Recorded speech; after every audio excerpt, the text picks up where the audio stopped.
Welcome to the Student Ministry Matters podcast. We want to encourage, equip, and connect those with a passion to impact the next generation for Jesus Christ. Student ministry can be a lonely place. You might even feel like you're the only one in your church or community that cares about students. Well, know this, you're not alone.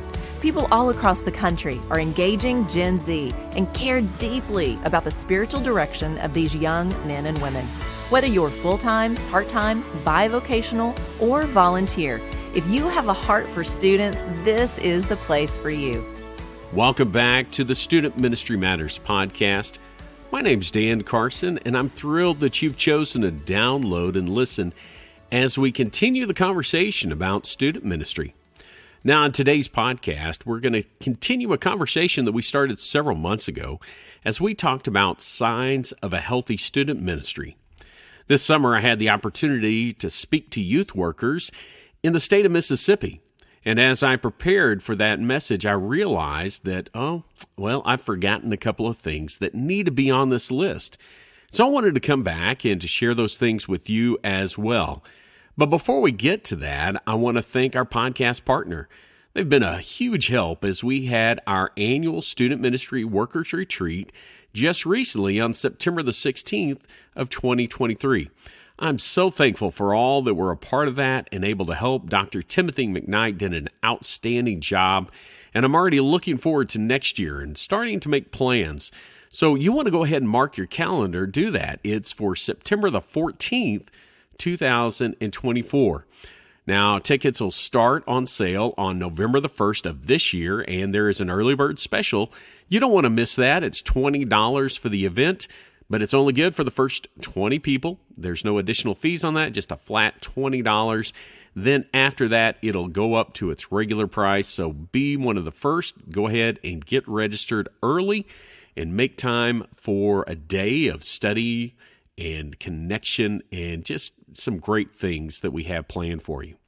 So let me just say thank you again to Central Baptist College. They're our host people, and we love them. They take care of us. They are so good.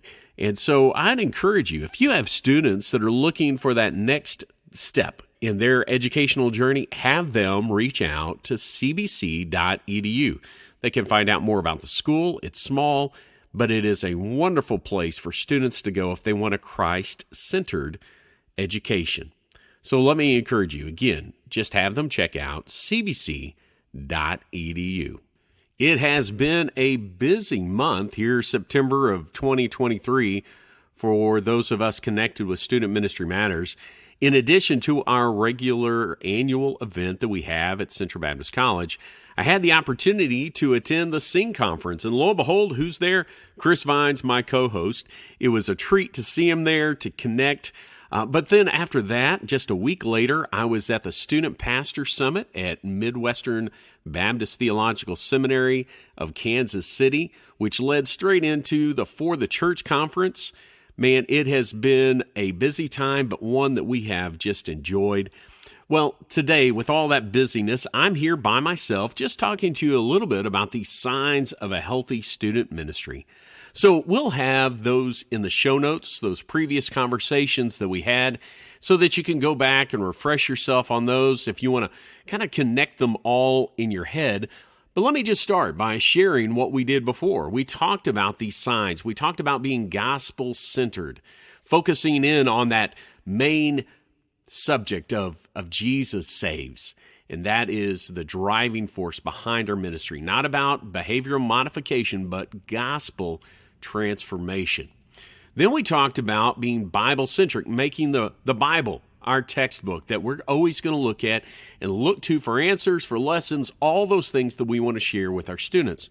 Then we talked about being prayer-infused, that prayer needs to be a major part of our student ministry.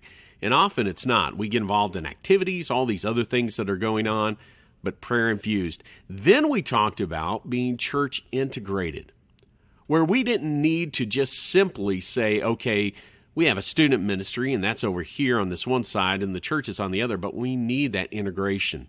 Your students need to be involved with older church members because they have so much to offer. And then finally, we talked about being relationship driven, how that was vital if we wanted to have a long-term impact on students' lives.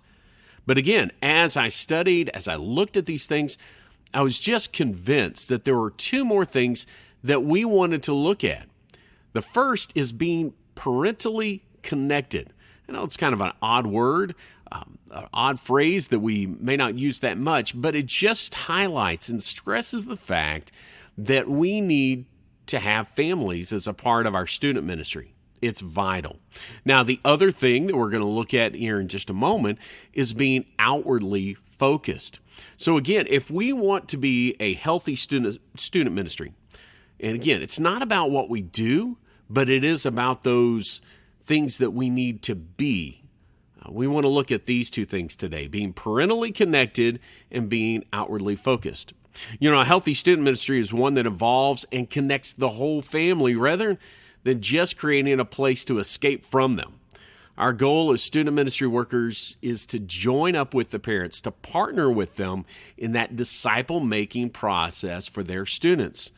While that may not be the pattern in your ministry, let me just encourage you to look at this, because it doesn't change the importance of approaching student ministry with this mindset. Deuteronomy 6, verses 4 through 9, encourages parents to be sharing the truth of God's Word throughout every aspect of life, not just on days of gathered worship. That makes mom and dad the disciple makers of their families.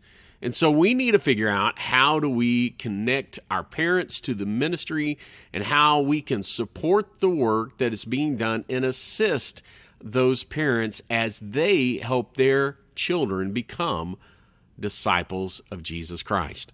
So I've got a few things in regard to this before we look at that last sign of a healthy student ministry. And I've got just 4 suggestions, 4 things for you to perhaps take in and say, okay, maybe this would work for us. If we want to be more parentally connected, how do we start? Well, number 1, you've got to communicate often with your parents. Communication is king as you work with someone else's children, because that's what you're doing. That's their baby. That's the child that they care about and that they love.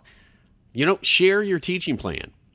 Share the event calendar. Share your victories within the group, and share the setbacks. And most importantly, share your love and concern for your students. Those parents need to know that you love their students wholeheartedly. There are so many ways that we can keep those lines of communication open. You know, we can do a newsletter. We can print it. We can mail it in snail mail, or we can email it. We can text it to them. We can use social media. We can simple phone call, a letter, home visits, parent meetings. The list goes on of ways that we can communicate with your parents. But don't forget that that's key when seeking to help a people understand and support a ministry. It builds trust. Communication is that thing. So if you want your parents to be connected, that's your job. That's your responsibility to communicate often with the parents. The second thing is invite your parents into the youth space. Again, sometimes a youth room, a youth wing on a church, upstairs, wherever your students meet, is kind of that private place that we don't let parents and normal people come to. But we need to invite the parents in. They need to see what's going on. They need to trust what's going on and know that we're there to partner with them. So you don't necessarily have to have a parent night at youth group, but it could look like that. The idea is to make sure that your parents always feel welcome. They should be able to see, hear, and understand what is happening. There should never be any secrets in your student ministry. They need to understand that you're not hiding things from them. If we want our parents, our families to be connected, it's about communication and it's about trust. The third thing is that you can ask parents to serve as volunteers in your student ministry. Now, that doesn't work for every situation for a couple of reasons. One, you may have parents that aren't even connected to your church. They're just dropping off their students and saying, hey, pour Jesus into their life. But there are others that are a part of that church.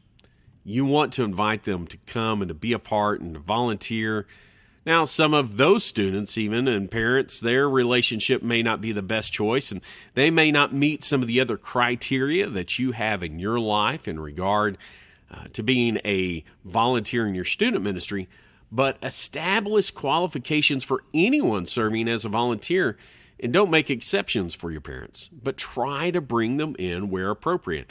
There's all sorts of things that they can do, and they don't even have to be a volunteer on every Wednesday night or Sunday night whenever your group meets.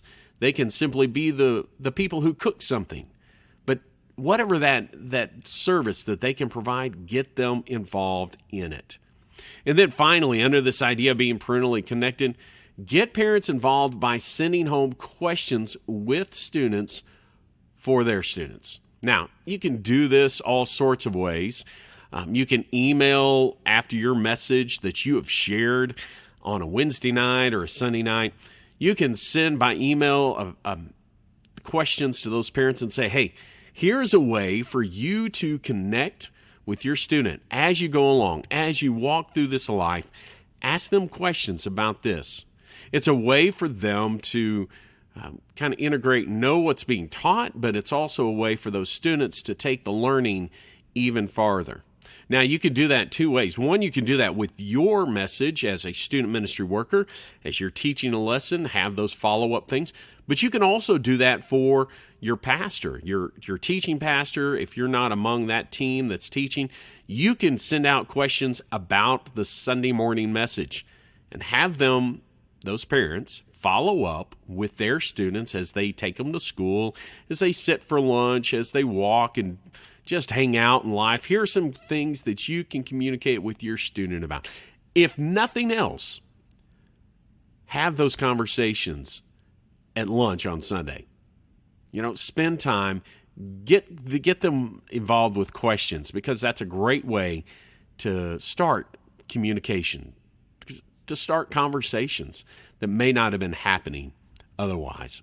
So it is vital. If you want to have a healthy student ministry, it needs to be parentally connected. Your parents need to know that they are a part of this. You are a partner with them. There is nothing that is going to be hidden from them. You want trust. You want communication. You want to give them as much of an invitation to be involved in the ministry as is appropriate. And so just get them parentally connected. Now, the other thing that we want to look at, and final thing in this 7 signs of a healthy student ministry, unless, again, I come back with another one, is this idea of being outwardly focused. Unfortunately, we can often just fall into this trap of serving the students that show up on Wednesday night. We think, all right, well, those are my students. I've got parents here. They love their students, and I'm going to give them Jesus, and I'm going to partner with those parents because they're believers. But you know what? There's a lot of students in your school district that aren't involved in church in any way. They don't know Jesus Christ. They don't know what they need to do next. And so whether it's a focus on the students, if it's a focus on missions, you need to have your students thinking beyond the 4 walls of their youth room. They need to be outwardly focused. You need to be outwardly focused. And so how do we work to that end? How do we help them in that process of sharing their faith, of stepping through this idea that, hey, we're going to reach out to people in our community. We love them. We care about them. And they need Jesus. How do we do that? Where do we even start when we look at these things? Well, I've got a few ideas here, things that you can take with you and hopefully, again, be useful. Number 1, teach on the subject. Now, that may seem like an obvious answer, but guess what? We fall in the trap of teaching on things parents think are important and don't always have that emphasis on outward mission. The Bible teaches that we are to carry the name of Jesus with us into the world and make disciples. That's clear from Matthew 28:18 through 20. And that needs to be clear to our students. We can share what the Word says about it. We can let them know how Jesus is working through missionaries and parachurch organizations around the world. We can share with them how we are telling others about Jesus.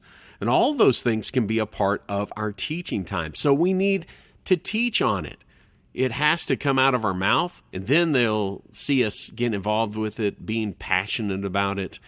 But we can't not teach on it. We've got to let them know how important this is to share Jesus. Now, the second thing that we can help them in this process of becoming outwardly focused is to train them how to share. Many students say they don't know how to talk about their faith, and that's true. In our increasingly secular world, it is vital that we train our students how to navigate hard conversations and how to effectively share Jesus. At bare minimum, they should be able to walk through the verses of the Roman road. And are your students capable of that? Are they capable of leading someone to Jesus at church even? Are you able? Have you learned how to share the gospel effectively? If not, spend some time training yourself and training your students. It gives us drive behind our ministry, knowing that there are lost students all around us, lost students that need what we have to offer, the great gospel of Jesus Christ. Now, the third thing that I'd suggest is encourage them to pray for their lost friends, family, and classmates. Students in public school walk in one of the greatest mission fields in the world. As students begin to pray for the lost in their schools, their hearts will soften and their awareness is just going to grow. Don't forget the power of prayer to change not the situation, but the power of prayer to change the one who is praying. Encourage them. Encourage them to pray for their lost friends, family, and classmates. Number 4, provide intentional opportunities for your students to invite their friends. While we don't want to fall into the trap of all activities all the time, we do want to provide open doors for students to reach out. The primary focus in this is that it's intentional, that we're doing that on purpose. So let your students know that the upcoming event is an opportunity to bring a lost or an unchurched friend, that it's really for that. And so that the gospel is going to be presented. It's going to be a time when they're going to make every effort to make sure that they feel comfortable there and not judged, but it is going to be that opportunity to invite their friends. And then finally, with this, I'll just encourage you to point students towards short-term mission trips. Now, this can take a lot of different forms. It can be a group, your little student ministry group, or your big student ministry group. I don't know how many you have in yours, but you can take them all on a mission trip to somewhere in your country. For those of us in the U.S., it's a big, broad world that we live in, and so we can make a trip, and it's relatively easy to put them on vans or in buses and to make that trip. But there is always that opportunity to go further and to be involved in global missions. And so organizations like what we have through the BMA is Volunteer Student Missions. And it is a program that often is a summer-based thing where you send your student for 2 weeks to go somewhere in the world. And this is something that they fundraise for themselves. They're involved with that. But it's an opportunity to take mission trips. Maybe your whole church wants to go on one. But think about the power of sending your students and having their eyes open. I think about my own kids. My son went to Romania twice on mission trips. My daughter went to Peru. Their eyes have been forever open to a global mission field in a way that they could only hear about and see on the screens that are in their lives and things that I might share, or if a missionary came in, but having the chance to put their feet on foreign ground, to be somewhere else in the world, and to know that they're carrying Jesus with them wherever they go. That's a powerful thing. And so even if you are in another country and you are thinking about, well, what can I do for my students? Get them thinking globally, because Jesus is a king, not just of the believers in your country or in mine, but of the world. It is simply this. We've talked about some signs of healthy student ministry, and it's important for us to go through those times of evaluation and to think about our student ministries. Are they being the things that they need to be? Now, we often do those things that we're supposed to do because people can see that. They come, our students come in, we have our youth group time, we maybe play a game, sing a song, we hear from the Word, and then our students go out. But what is driving us? What's behind those motions, those activities? that's where we need to look at our student ministry and evaluate how we're doing. That's where we look at these signs. So are we parentally connected in our student ministry? Are we outwardly focused? Or even looking back at what we've talked about before, are we gospel-centered, Bible-centric, prayer-infused, church-integrated, and relationship-driven? If we are not those things, then our student ministry is not going to be everything that it needs to be. We need to place the focus on the right things, on the important things, not just playing the old games of Chubby Bunny or seeing how many dodgeballs we could hit kids with, or the list goes on of crazy things that we've done over the years and crazy things that I've seen in student ministry over the years. And that isn't to dismiss the idea of having fun, because we need to have fun. Students, well, they're just a couple of steps from being out of elementary school, really. And they want to still play. We should all play because God has given us the gift of play. But we do need to focus on the right things to make sure that our students get it, that they understand what we're supposed to be about as believers. So let me just encourage you as you look at your student ministry. Take some time, maybe a notebook, maybe just a piece of paper or a whiteboard. Love whiteboards. Take a whiteboard and list out these different signs of a healthy student ministry and simply list, okay, yes or no, we're good there. And then, or maybe take it a step further and say, okay, here's where we're strong in this area, here's where we're weak. And step through each of these 7 things and see, what do we need to change? It may be something very small that could radically alter your student ministry for the positive. And so let me just encourage you to do that.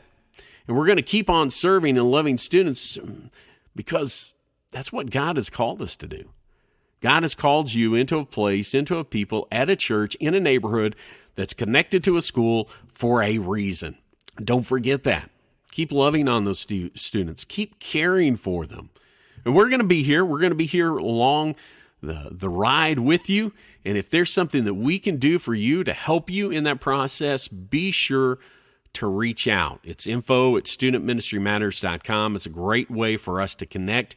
But if you need to email, if you need to make a call, if you need to set up a Zoom conversation, just let me know. I care about what's happening in your student ministry. It's important, so vitally important that we share the gospel with this generation that's right in front of us. They need to know Jesus. And it's our job to help parents do that. It's our job as ministers of the gospel, as student ministry workers, as pastors, to love on the young men and women that God puts in our circle and to give them Jesus. Why? Well, it's the same reason we share every week, because student ministry matters. Thanks for listening to the Student Ministry Matters podcast. Get connected at studentministrymatters.com or follow us on Facebook and Instagram at Student Ministry Matters. Until next time, keep up the great work with your students, because the work matters.